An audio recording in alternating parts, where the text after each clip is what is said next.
Bienvenidos a Europa al Día. Mi nombre es Alejandra Lloza y estos son nuestros titulares. El aumento del precio del petróleo por la crisis en Irán parecía favorecer a Rusia, pero los ataques de Ucrania contra su infraestructura energética han afectado gravemente su capacidad exportadora. Francia inició contactos con unos 35 países para organizar una futura misión destinada a reabrir el estrecho de Hormuz, una ruta clave por donde pasa cerca del 20% del petróleo mundial. Marco Rubio lanzó una advertencia al señalar que Estados Unidos deberá revisar su relación con la OTAN tras el conflicto con Irán, en respuesta a la negativa de España y otros aliados de permitir el uso de sus bases y espacio aéreo para operaciones militares. Friedrich Merz anunció que su gobierno trabaja junto a Siria para facilitar el retorno de hasta el 80% de los refugiados sirios que actualmente residen en territorio alemán, en el marco de una estrategia migratoria más estricta. Rusia esperaba beneficiarse del alza del petróleo provocada por el conflicto en Irán, pero los ataques con drones de Ucrania han afectado gravemente su capacidad exportadora, según Fortune. Los bombardeos contra puertos clave han paralizado una parte significativa de sus envíos, neutralizando las ventajas del aumento de precios y agravando las dificultades económicas del Kremlin en medio de la guerra. Según información de Fortune, Rusia esperaba beneficiarse del alza global del petróleo provocada por la guerra en Irán, pero los ataques con drones de Ucrania están afectando gravemente su capacidad exportadora. El conflicto en Medio Oriente, con el cierre del estrecho de Hormuz, elevó los precios del crudo y convirtió al petróleo ruso en un recurso aún más valioso. Incluso el crudo Urals llegó a acercarse al precio del Brent, lo que inicialmente posicionaba a Moscú como uno de los principales beneficiados del escenario. Sin embargo, esta ventaja se ha visto neutralizada.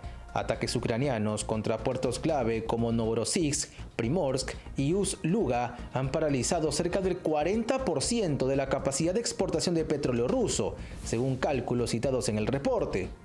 Se trata de una de las mayores disrupciones energéticas en la historia reciente del país. Además, los bombardeos han provocado incendios en refinerías y terminales, obligando al Kremlin a priorizar el abastecimiento interno en un contexto de alta inflación. Esto ha llevado incluso a considerar nuevas restricciones a las exportaciones de gasolina para evitar escasez doméstica. El impacto va más allá del sector energético. Antes del conflicto, Rusia ya enfrentaba una caída del 50% en ingresos por petróleo y gas, mientras financiaba la guerra en Ucrania con crecientes déficits. Ahora la combinación de ataques, presión fiscal y debilidad del consumo interno aumenta el riesgo de una crisis económica más amplia. El episodio revela cómo, pese a oportunidades externas, la guerra y las sanciones siguen debilitando estructuralmente la economía rusa y limitando su capacidad de aprovechar shocks globales a su favor. El presidente de Ucrania, Volodymyr Zelensky, reconoció que algunos aliados internacionales le han pedido reducir los ataques contra la infraestructura energética de Rusia, en medio del fuerte aumento de los precios del petróleo y el gas a nivel mundial.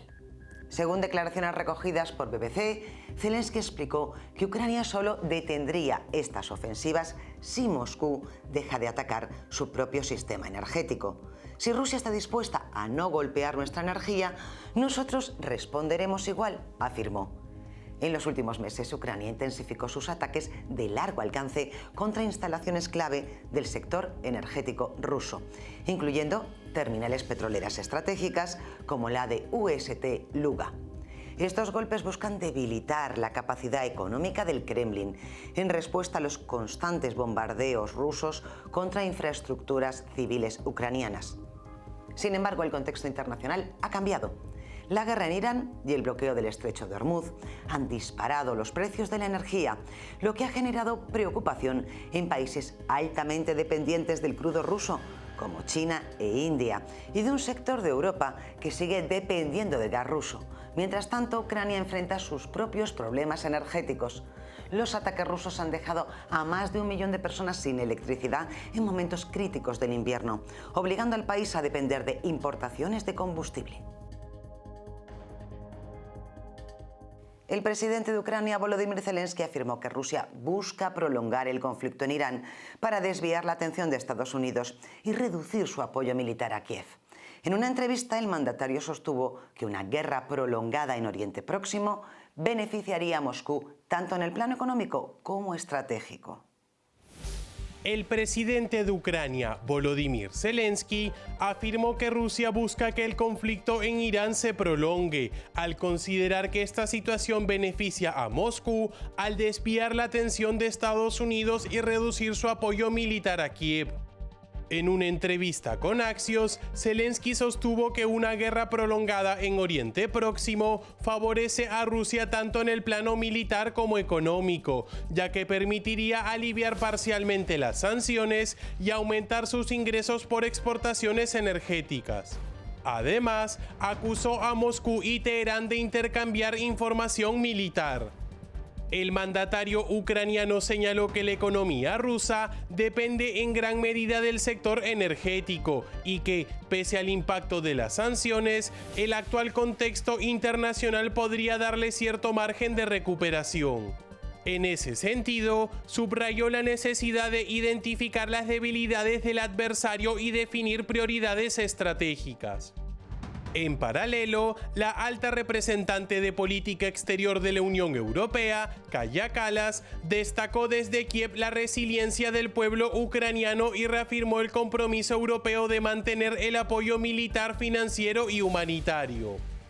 La visita de ministros europeos coincide con la conmemoración de la masacre de Bucha, un episodio que marcó la guerra y reforzó los llamados a garantizar justicia por los crímenes cometidos durante la invasión rusa. El gobierno del Reino Unido elevó el tono contra Rusia tras la expulsión de uno de sus diplomáticos en Moscú, en un nuevo episodio que profundiza la tensión entre ambos países. Londres acusó al Kremlin de llevar adelante una campaña agresiva y coordinada de acoso contra el personal de su embajada en medio de un deterioro sostenido de las relaciones bilaterales. La crisis se desató luego de que el Ministerio de Exteriores ruso convocara a la encargada de negocios británica, Danae Dolakia, para comunicar la expulsión de un funcionario con rango de segundo secretario. Según Moscú, existirían indicios de su participación en actividades de espionaje y sabotaje, acusaciones que fueron rechazadas de forma categórica por el Reino Unido. Desde el Foreign Office calificaron los señalamientos como un completo disparate y denunciaron que Rusia ha intensificado una estrategia de presión contra diplomáticos británicos, incluyendo acusaciones infundadas y actos de intimidación. Además, advirtieron que no tolerarán amenazas ni hostigamiento contra su personal ni sus familias. El diplomático expulsado deberá abandonar territorio ruso en un plazo de 2 semanas, según lo establecido por el Servicio Federal de Seguridad ruso. Este tipo de medidas no es nuevo en la relación entre ambos países, donde las expulsiones recíprocas se han vuelto cada vez más frecuentes. Las relaciones entre Londres y Moscú ya se encontraban seriamente deterioradas, especialmente desde el inicio de la invasión rusa en Ucrania en el 2022. Este nuevo incidente confirma la persistente confrontación diplomática entre ambos países. Nos vamos a una pausa y regresamos en unos minutos en Europa al Día.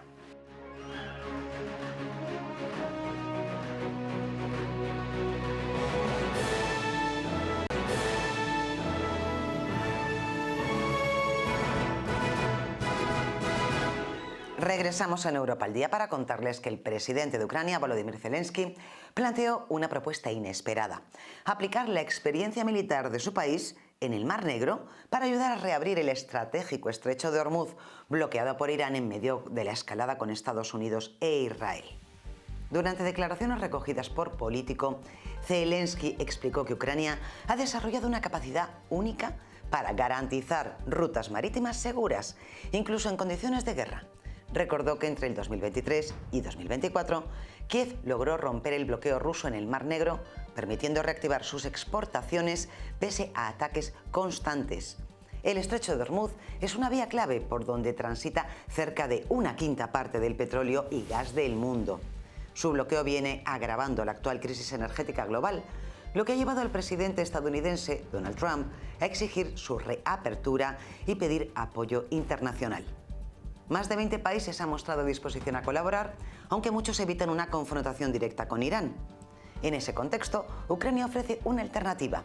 No solo intervención militar, sino un sistema integral que combina defensa aérea, control naval, uso de drones y mecanismos de seguros para proteger rutas comerciales. Según expertos ucranianos, este modelo permitió crear una especie de corredor protegido en el Mar Negro, donde hoy operan cientos de buques pese a la amenaza rusa. Francia inició contactos con unos 35 países para organizar una misión internacional destinada a reabrir el estrecho de Hormuz, una de las principales rutas del comercio energético mundial. La iniciativa impulsada por el gobierno de Emmanuel Macron busca garantizar la seguridad marítima tras los ataques de Irán en la zona. El plan contempla operaciones defensivas para restablecer el tránsito de buques una vez finalicen las hostilidades. Francia inició contactos con unos 35 países para organizar una futura misión destinada a reabrir el estrecho de Hormuz, una ruta clave por donde pasa cerca del 20% del petróleo mundial. Las conversaciones fueron lideradas por el jefe del Estado Mayor de las Fuerzas Armadas de Francia, Fabien Gendon, quien sostuvo reuniones con representantes de distintos continentes para evaluar posibles formas de cooperación una vez finalicen las operaciones militares contra Irán. El objetivo de la iniciativa es garantizar la seguridad marítima y permitir la reanudación del tránsito de buques que se ha visto gravemente afectado por los ataques del régimen iraní en la zona durante el conflicto con Estados Unidos e Israel. Desde París se ha insistido en que se trata de una misión estrictamente defensiva enfocada en asegurar la libertad de navegación. En una primera fase se contempla la eliminación de minas en el área, seguida de operaciones de protección a petroleros. El presidente Emmanuel Macron señaló que cualquier despliegue internacional dependerá del fin de las hostilidades y podría contar con respaldo de organismos multilaterales. Este movimiento refleja la preocupación global por el impacto del conflicto en una de las arterias energéticas más importantes del mundo.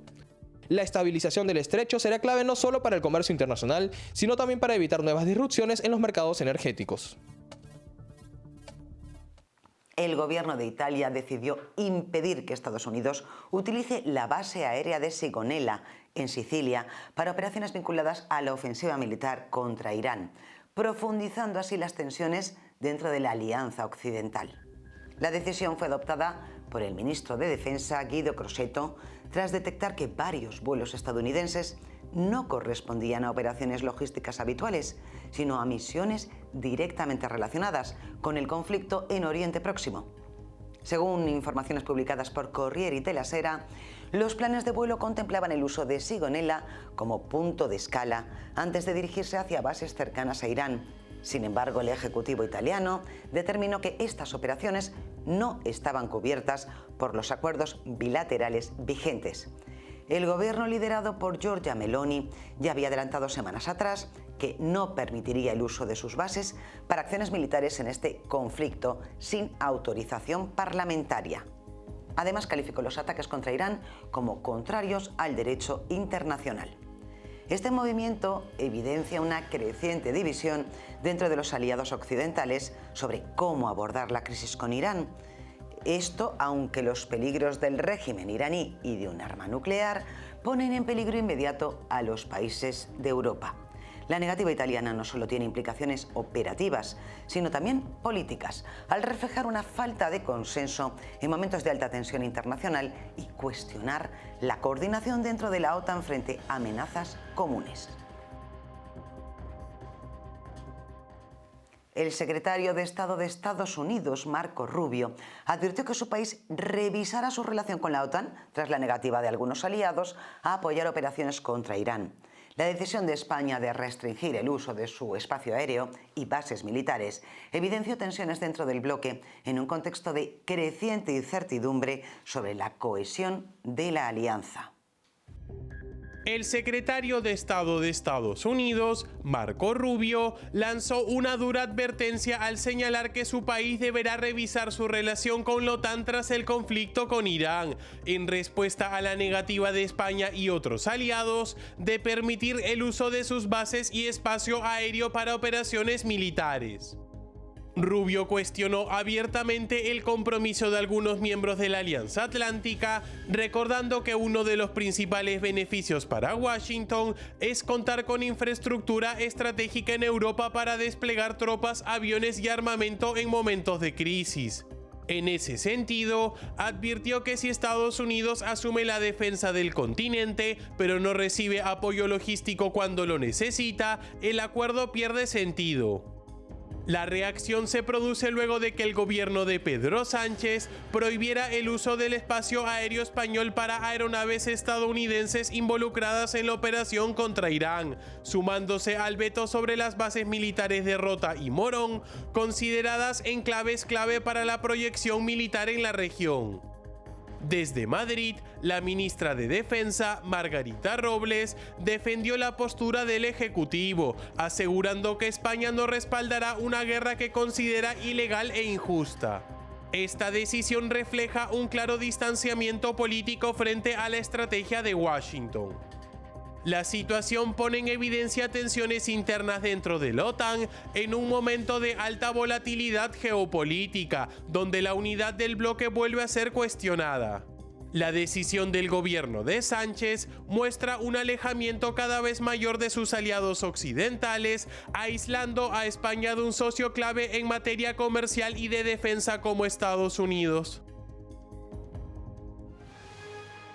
Nos vamos a una pausa, regresamos en unos minutos en Europa al Día.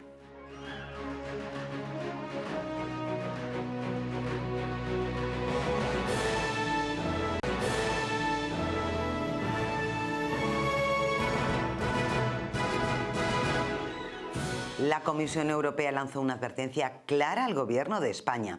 Los inmigrantes que sean regularizados en su territorio no podrán trasladarse libremente a otros países de la Unión Europea y serán devueltos si lo intentan. El comisario de Interior y Migración, Magnus Brunner, explicó en declaraciones a El Diario El Mundo que el permiso de residencia otorgado por España solo permite vivir y trabajar dentro de ese país. No es un cheque en blanco, subrayó, advirtiendo que otros Estados miembros podrían verse afectados si estas personas se desplazan sin autorización. El Ejecutivo de Pedro Sánchez planea iniciar en abril un proceso de regularización que podría beneficiar entre 500.000 y 800.000 inmigrantes en situación irregular. Aunque se trata de una competencia nacional, la UE teme que la medida genere efectos colaterales en el espacio Schengen, donde no existen controles fronterizos internos. Desde la Comisión, liderada por Ursula von der Leyen, se insiste en que cada país debe asumir las consecuencias de sus decisiones migratorias y evitar impactos negativos en sus socios.